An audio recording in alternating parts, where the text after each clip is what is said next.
Lake Effect brings you conversations about what's happening in Milwaukee and the people, places, and organizations that shape our community. This is Lake Effect Spotlight from WUWM, Milwaukee's NPR. Democrats are hoping to rebound from losing the presidential race last month. And Wisconsin Democratic Party Chair Ben Wickler says he's the right person to lead the party's efforts across the nation. Wickler is one of at least 4 candidates running to be the chair of the Democratic National Committee. The election is scheduled for February 1st. WUWM's Chuck Kornbach is joined by Wickler to find out why he's running and what he hopes to achieve.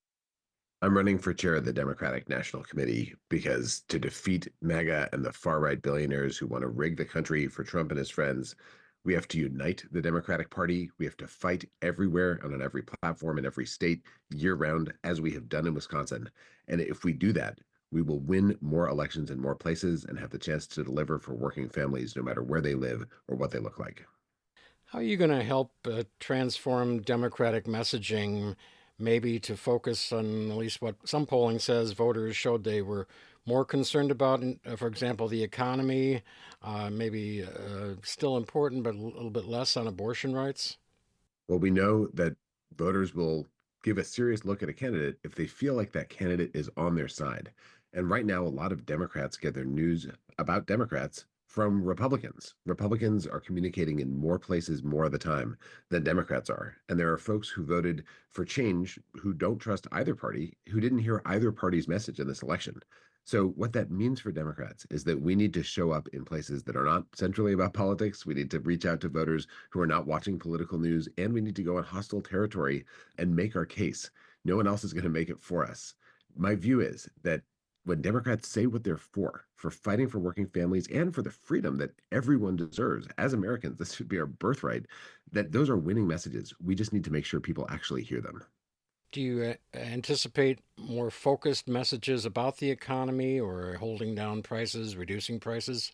Well, we know Trump's first priority as president, which is a multi-trillion-dollar tax cut for billionaires. That is on the legislative agenda next year. And every Democrat across all the different types of folks who make up this Big Tent party, we all oppose that. We think the economy should work for working people, not as a vehicle to distribute wealth up to those at the very, very top. So I think that's a big uniting fight that is going to make clear whose side we're on and whose side the GOP is on. And when you fight a fight, it shows your values, who you're for, and what you're about. That is the way that we win, is by fighting the battles that make clear that we're on the side of working folks across this country and across the state, and we're not trying to rig the country for the far right billionaire special interests that dominate the incoming Trump administration. Is there room for tax cuts for the middle class and lower income folks? Democrats have delivered tax cuts for the middle class, for lower income folks, and you can do that by ensuring that the ultra wealthy pay their fair share. The Republicans want to do the reverse. They want to stick middle class families and working families with the bill in order to give tax cuts to the super rich. And for Democrats, this is a core uniting value that we need to demonstrate is a central part of what our work in politics is all about. And I think we're going to be able to do that, and it's going to help us to win elections all over the country, all over the state of Wisconsin, and everywhere else in these next 4 years. If you're elected DNC chair, what would be sort of a day one goal for you or day one announcement? Day one, we start building the strategy for a year-round permanent campaign across the country. And let me explain what I mean by that. In our state of Wisconsin, we finished the 2024 election and immediately started working to ensure that Susan Crawford wins the state Supreme Court race on April 1st of 2025. We're gearing up for an organizing push around that race right now, and that'll affect the future of freedom, of dignity, of all the things we care about for working folks across the state of Wisconsin. Defeating Brad Schimmel is essential. And there are fights like that in every state, but they don't get the national spotlight. They don't get the kind of intensity and support that in Wisconsin we know is essential to winning races like the April 1st Supreme Court race. And that work to build up that permanent campaign infrastructure, it has to start right away. There's been a lot of success for Democrats in Wisconsin as you've been state chair, but how much of that is attributable to you and how much to, pretty good candidates like Tony Evers, Tammy Baldwin, and Janet Protasewicz? Winning elections starts with having amazing candidates, and we're so lucky to have champions and public servants like the governor and Governor Evers, Senator Baldwin, the Supreme Court justices. And You need to organize and communicate everywhere to ensure that voters hear about how great those candidates are. And we've built a mighty campaign infrastructure in every corner of Wisconsin that helps with all the races that come along and plays a critical role in partnership with our allies and the full coalition. That's the approach that we should have at the Democratic National Committee, too, to have the kind of infrastructure that allows us to fight and win elections and lift up the amazing candidates who run for office in every geography, in every community across the United States. That's the reason I'm running for DNC chair, because I've seen what works in Wisconsin. And I know that even if each race in each place is a little bit different, being in the fight makes a difference everywhere. A couple of questions I know you've been asked before, and I want to give you the chance to maybe go in more depth than I've seen. Why did Kamala Harris lose Wisconsin while Tammy Baldwin won? Did the Harris campaign do enough in Wisconsin? The Harris campaign prioritized Wisconsin from day one, which I'm so grateful for. They, working with our state party, with the coordinated campaign on the ground, tens of thousands of volunteers, turned out more voters for Harris than Biden had won in 2020 in a huge year. There were even more people who turned out for Donald Trump. The shift in Wisconsin towards Trump was smaller than any other battleground state, smaller than almost any state in the country. And some folks who turned out for Trump, they did not vote down ballot because Republicans didn't run the kind of coordinated campaign to make sure that a rising tide lifted all boats. So Tammy Baldwin had about the same number of votes as Kamala Harris, just a few thousand more, but Eric Hovde had way fewer votes than Donald Trump. And that is how you win a U.S. Senate race, thanks to the strength of our integrated permanent campaign approach in Wisconsin. While Republicans won the top of the ticket, but then lost the Senate race that I think they were counting on winning. Still, despite your efforts, Harris did lose Wisconsin. Shouldn't the next DNC chair come from a state Democrats just won in the presidential race? To me, what you look at in a fight is what worked and what needs to change. If you look across the country, you'll find that almost every state shifted towards Trump more than Wisconsin. We had one of the smallest shifts in the nation. We were the closest state in the country to winning, even though Trump campaigned here all the time.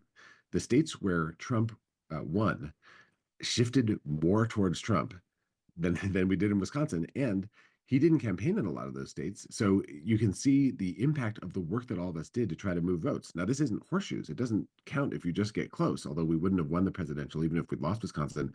What matters is, did we do things that generated more votes for our side, that helped to shift people over to our side relative to the giant headwinds we faced across the country and that every incumbent government in the world has faced this year? All incumbent governments have lost vote share.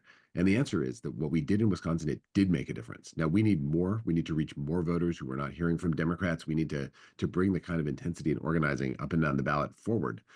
And also, we should recognize that the work that every volunteer did who knocked on doors in Wisconsin, it helped propel higher turnout, helped to win the U.S. Senate race, helped flip 14 state legislative races. Those things are going to affect people's lives directly, and that is something we can build on. So, which state Democrats carried in November at the presidential level should not be the only measuring stick. Is that right? The job of the Democratic National Committee is to raise the floor for Democrats up and down the ballot. And we have done that in Wisconsin. It wasn't enough to overcome the intensity of the headwinds in the presidential race. We lost by less than 1 percentage point. But the critical thing is to look under the hood at whether you're building a party that makes it more possible for Democrats at every level to be able to win. And if we do that, in 2028, we have a chance to win the presidential election, Democratic House and Senate majorities. In 26, we could win a Democratic trifecta in Wisconsin and many other states across the country if we do this critical work, this early investment, organizing, and communication everywhere starting now. A question about money. Talk about, please, your ability to raise money for the Democratic Party. Could you duplicate your success in Wisconsin nationwide? Do you have strong enough connections to financially well off people on the East and West Coast, as well as, getting the $50 donations from the middle income folks and lower income folks? As Democrats, we're up against the wealthiest people in the world, pouring unbelievable sums of money into ensuring that Republicans take power, who will then make them even richer. And that means it'll take resources to fight back. And we have raised more resources at the Democratic Party of Wisconsin than any other Democratic state party in the country every single cycle that I've been chair. And we've done that by building a full spectrum fundraising operation that unites donors small and large, with grassroots donors, with cultural events like the Princess Bride reading, and with large donations around our strategy to unite, fight, and win everywhere in Wisconsin. I can do the same thing at the Democratic National Committee, and it's urgent that we do because the stakes are this high. We need folks to support Democrats so that we can fight back and build an economy that works for everyone in this country, not just those at the very, very top. Another candidate for DNC chair, Ken Martin of Minnesota, recently said he has endorsements from 18 or 20% of DNC voting members. How does that compare with the number you have? I know you've picked up some backing in the last week or so. I've been thrilled at the support that we've already been able to find. I'm not counting my votes in public as we go. I've seen some of the great vote counters build their support and then share once they have a winning coalition. And I have every confidence that we have a very clear path to doing that. And I'm going to keep having my conversations with DNC members and with friends and allies to build this vision around a party that is ready to fight everywhere. There's a pretty wide spectrum in the Democratic Party. Are you liberal enough to gain the support of Democrats who still like people like Bernie Sanders? I come from a background at MoveOn.org and organizing in the progressive movement across the country and growing up in Wisconsin. And I also have learned to build coalitions with folks who may not agree on everything. We're a big tent party where folks can come together around fights that unite us as Democrats. And that will look different in different places. I've been talking to folks in deep red states where different messages work than in blue states and different things than in purple states. And yet, for all Democrats, we know that we're the party that wins when we fight for working people, no matter where they live, what they look like, who they love, how they identify. Everyone needs a roof over their heads and food on the table, and everyone wants freedom and dignity and the chance to get ahead. Those values unite Democrats across the spectrum, and those are values that we can put into action in the fights that we fight in the coming years. So that is the work I've done at Move On against the repeal of the Affordable Care Act in Wisconsin to win elections up and down the ballot, and that's what I can do as DNC chair. Just about done. Which state should hold the first Democratic Party primary in 2028? Do you have an opinion on that, or what sort of criteria would you look at? The primary calendar for the 28 presidential race is a question that should be determined through a consultative process where DNC members weigh in and we look for the path that helps us to choose a nominee that will win the general election, that honors our coalition, our tradition, our values, and gives an even playing field for candidates to jump in to make a name for themselves and have a shot at winning the nomination. I don't want to put my thumb on the scale in advance. I want to make sure we hear from all the voices of the folks in our community to make the best path forward and then set a nominating calendar that unites the party and sets us up for victory. Finally, since you announced your candidacy, there was President Biden's pardon of his son Hunter. I'd like to ask you, please, your opinion on that pardon. And the second part of the question is, how much will that pardon hurt Democratic candidates over the next 4 years?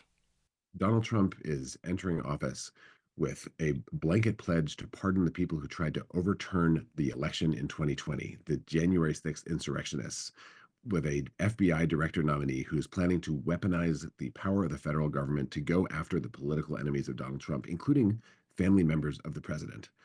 That's the context in which President Biden made his decision, and that will be one of the dominant stories of these next 4 years. I don't think the American people are going to want the government using its power to go after people just because they disagree with the new president of the United States. And my big focus is gearing us up for those fights to come. They want to attack people to enrich their power, to enrich themselves, and we've got to fight back against that. But will the pardon hurt Democrat candidates? I think that the news cycles of this moment are going to be a very distant glimmer in the rearview mirror in a moment when Republicans are wreaking havoc across the country in an effort to try to rig the entire country to benefit the ultra wealthy. Preparing for that fight is my central focus.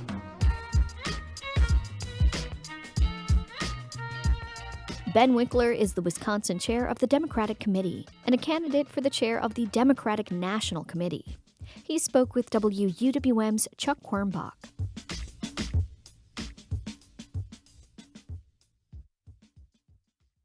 You can find more interviews like this one by visiting wuwm.com/Lake Effect. And while you're there, subscribe to the Lake Effect Spotlight podcast.